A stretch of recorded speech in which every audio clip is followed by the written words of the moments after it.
welcome back to another episode of Farm and Lifestyle at Forge. Today I'm going to be showing you how our calving season has gone so far. So we have been calving since the 15th of August. So for the first 4 weeks anyways, we have had just so many calves. We had the bulk of the calving then, mainly a lot of heifers. So we're going to show you now some clips of what has happened over that time.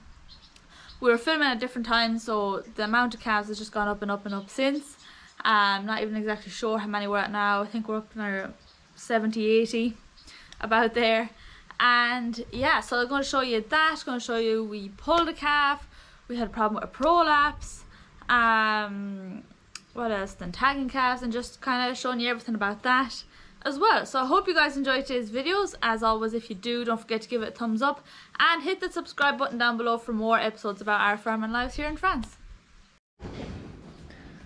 So we have one cow who's been calving and she doesn't seem to be able to push it on her own, so we're just going to jump in now and pull it and hopefully everything goes well.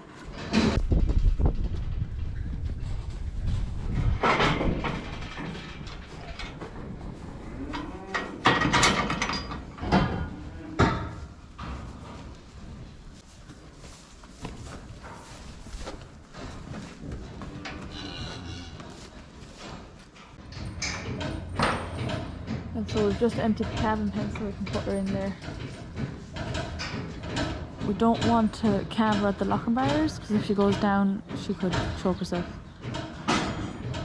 So in there is a clip that if she goes down she stays locked, but then we can release.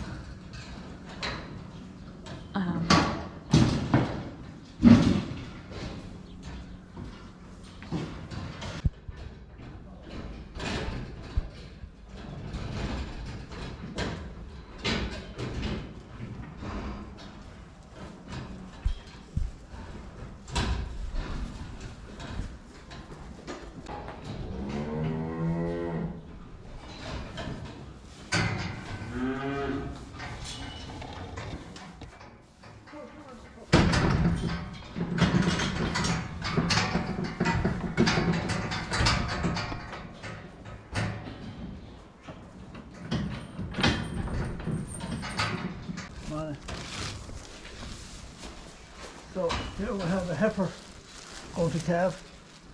So we'll have her locked in there. This is one of our 3 calving pens. So we take out the bar there, we'll have access in case she gets away or anything can happen. And we'll have access here. This is the gate. So now this gate is just long for swinging her in, and then we roll this back out of the way.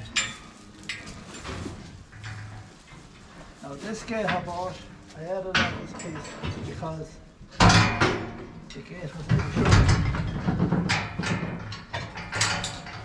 It was too short trying to get in the cow. So this thing is just a quick release chain as she goes down. So she's calving now. She's not, normally we live in 3 hours, but she's not progressing at all. So that's why we're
pour water down his ear. Now, out now when they're out. Right. Check the middle finger. I'm down for his middle. Middle finger.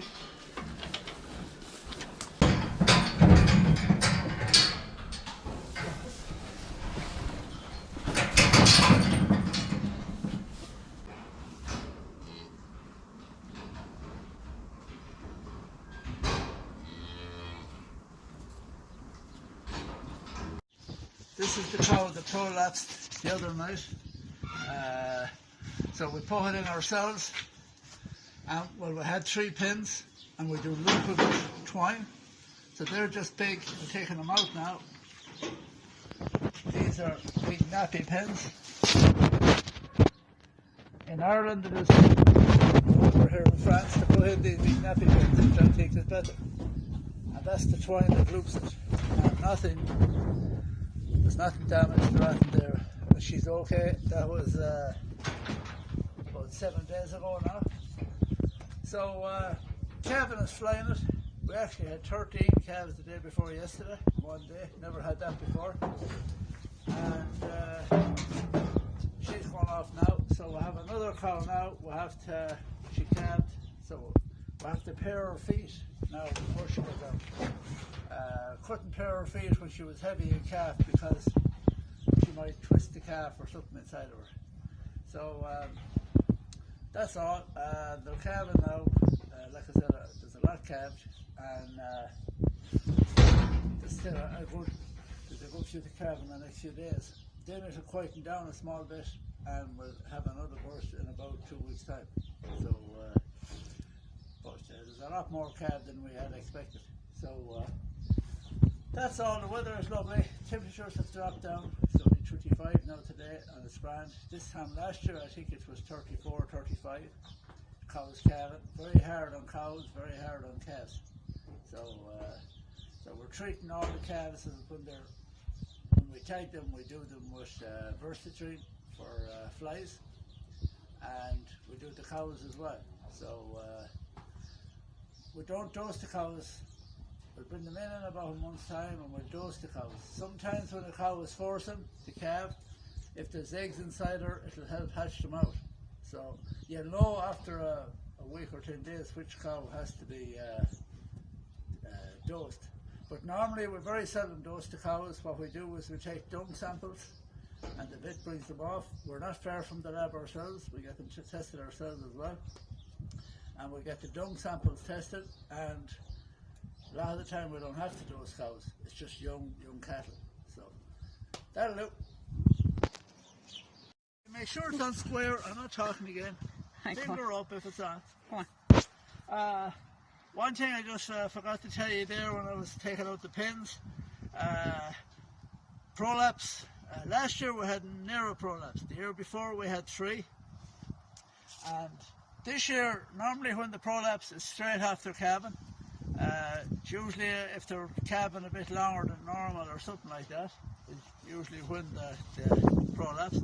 It doesn't matter if it's a heifer, a young cow, or an old cow, they'll all do it. Now the limousines are more prone to it, but that was a Charlie, and she prolapsed after trying to put out the afterbirth.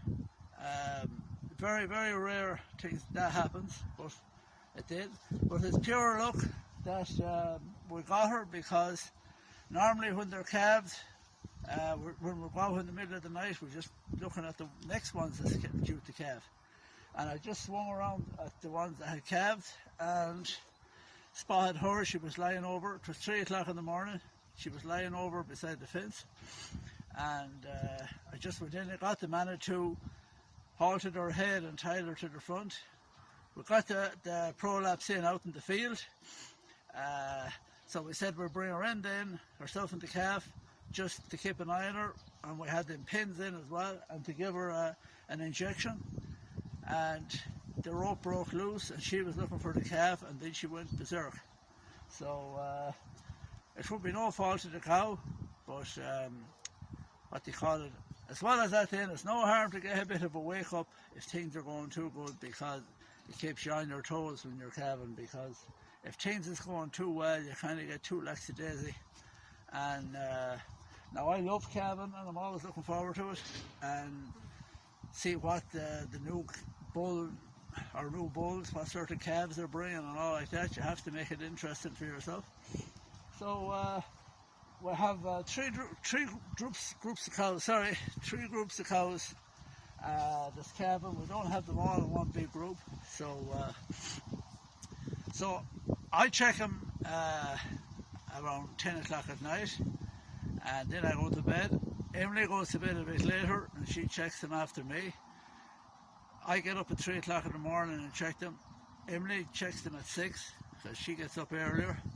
Now if I'm up late at night doing that with a cow, I might get up to around 7:30. But that's kind of the system we have, because you can't, not the one person can't be doing all the looking and everything. And if we're gone, me and Emily at hay or anything, Laura's in charge. So you just can't take your eyes off them now in their calving, and because the calves are bread and butter, as the fella says. And as well as that, the morale, you just don't like losing animals. It does happen. So that's all on that. Okay.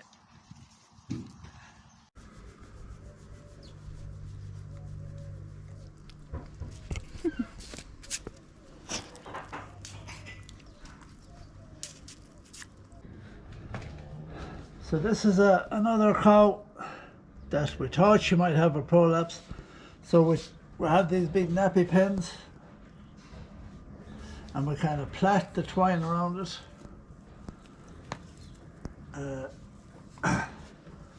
So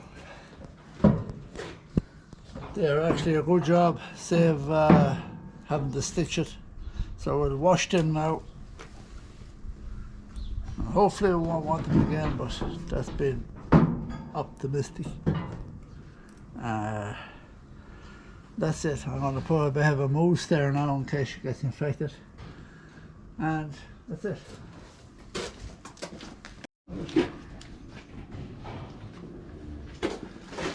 So this is a mousse, and now we're on the other side.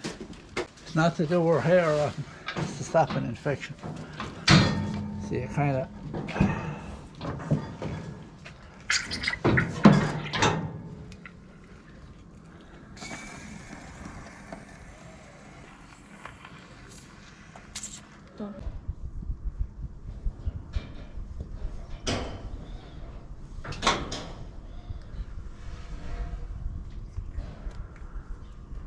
now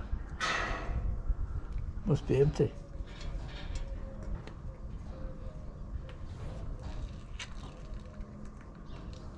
Hello. It's not empty.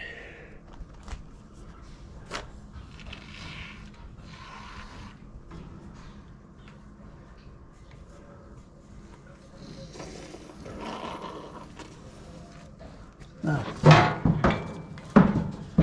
So that's her though. So we'll have another cow to bring in now to inject. What's that stuff we give them after 9 days? Sometimes the afterbirth. Dinolytic. Huh? Dinolytic. Dinolytic. So there's 2 cows to be done with that. They were a bit slow to let go of the afterbirth. So if you don't do that, they mightn't go in calf as quick, because they wouldn't be all clean inside. That's it. Now we're going to tag a few calves. We don't tag the calves straight after calving, because we find sometimes the calf, it hurts their ears and it slows them down sucking. So we leave them for a day or 2 so they're okay.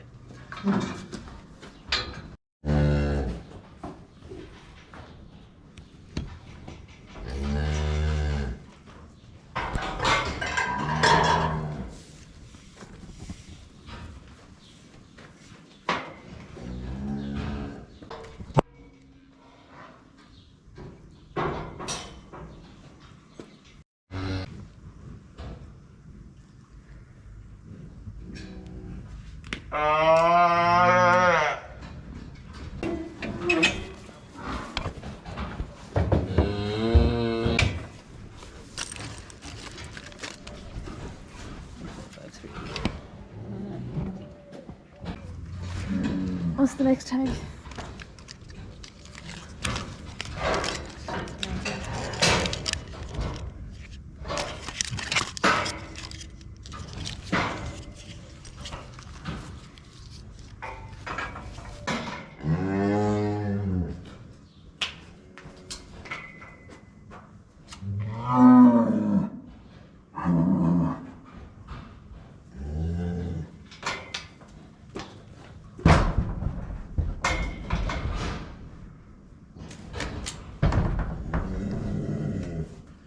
Male corrugation.